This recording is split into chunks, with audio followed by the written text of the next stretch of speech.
নোৱাৰি মাৰি শোভা। মা কামাখ্যা মন্দিৰৰ পৰা আমি এতিয়া বিদায় ল'লো। এতিয়া আমি যাম ত্ৰিকুলধাৰী মন্দিৰলৈ। ব'লক। মই এতিয়া পাই গ'লোহি শিলঘাটত থকা অসম সমবায় পাতঘৰ।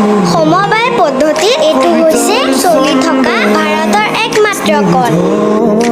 1959 চনত কলটো আৰম্ভ কৰিছিলে যদিও 1970 চনত আছাম কোঅপাৰেটিভ ছ'চাইটি এক্টত ৰেজিষ্টাৰ কৰা হৈছিল। কিন্তু 1984